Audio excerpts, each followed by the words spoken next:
Hi, and welcome back to our series on Atlanta's Comprehensive Development Plan, otherwise known as Plan A. I'm Patrick, the Community Planning Manager for Livable Buckhead. In the last video, we walked through the specifics of Plan A, getting you familiarized with the document. In this episode, it is now time to talk about the actual proposed development patterns that will go in with this version of Plan A.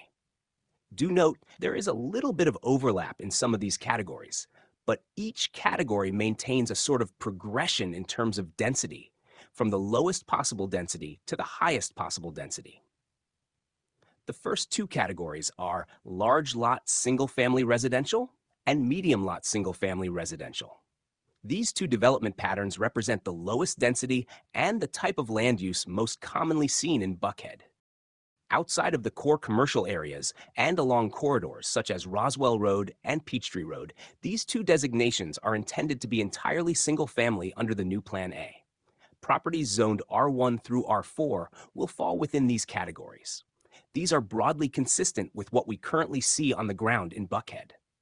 You will see in these examples here and here the city's intended vision for what these neighborhoods will look like under the new plan. And here is what we currently see in Buckhead in the R1 through R3 areas and what we find in the R4 areas. Moving to the remaining four in the residential category. Low-density residential. This is not purely single-family. It represents the lowest density where you would find multiple family units. In Buckhead, this is mostly found in a few areas, such as these here. Medium-density residential. The city's vision for areas with moderate density, accommodating more multifamily units. In Buckhead, this is found in these locations. High-density residential.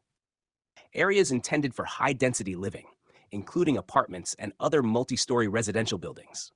In Buckhead, these are found in a few places along Lenox Phipps, north of the malls, and portions of Peachtree Road towards Brookhaven and southward towards Midtown.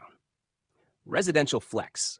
A new category introduced in this general plan update, residential flex, is a mix of what would be considered low-density residential, but with a greater percentage of commercial uses than what would typically be found in a purely residential neighborhood. Another way to single-family homes.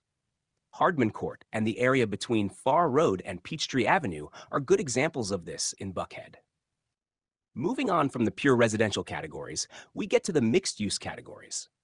Mixed-use categories replace what was previously comprised of commercial designations and office institutional designations. The city has created three proposed mixed-use development categories. Low-density mixed use. These areas would typically look like this on the plan, and this in Buckhead. Medium-density mixed use. These areas would have a greater mix of commercial and residential uses, and would look like this. In Buckhead, these locations would largely fit this description and represent a midpoint between lower density mixed uses and the highest density ones.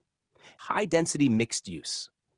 These areas would represent development at the greatest extent and would really only be found along areas that have previously seen these very large structures and development patterns.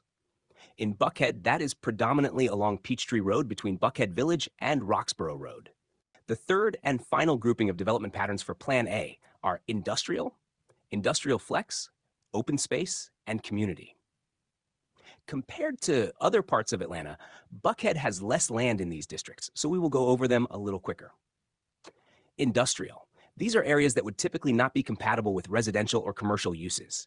They include modern large industrial operations, warehousing, and other uses that depend on highway or railway access and require large buildings. There are not any traditional industrial areas in Buckhead. Industrial flex. These areas are older industrial zones that are typically smaller and have seen some commercial activity, such as restaurants, industrial to loft living conversions, and small-scale mixed-use development. No part of the current map will be designated as industrial flex, but it is available for future use by the City of Atlanta. In Buckhead, parts of Armour Yards and along Piedmont Road might be candidates for this designation. Open space. This category includes wilderness areas as well as developed parks and pathways. Community. These spaces are typically schools, colleges, and other civic uses that do not have a residential component. Buckhead has comparatively few community uses aside from schools compared to other locations in Atlanta. Finally, the Plan A document concludes with a chapter on the neighborhood planning units, or NPUs themselves. If you go to this section, you will see vision, goals, and some additional highlights focusing on the individual NPUs within the City of Atlanta. This section also includes a map of the NPUs and wraps up the main document. Buckhead is represented by NPUs A, B, and C. Plan A also has a supplemental material section. This includes various attachments that provide examples of community involvement, detailing and statistics from the city's outreach efforts. It contains more detailed development pattern maps by NPU, which were taken to each of the meetings held in the city. This section also explains the removal of the maximum dwelling units per acre caps that govern certain areas of the city, including portions of Buckhead. As mentioned, this will now be part of the zoning code update under Zoning 2.0. Additionally, it includes a more detailed development pattern and zoning compatibility table. I'm Patrick Ford, and this has been another episode in our series on Atlanta's Plan A Comprehensive Development Plan. Stay tuned for the next episode as we dive into the final component of Plan A, Zoning 2.0. This multi-year initiative is Atlanta's bold effort to ensure our growth and development regulations reflect the values we all share, including equity, inclusion, choice, opportunity, and resilience. Together, let's build a more livable Buckhead. See you next time.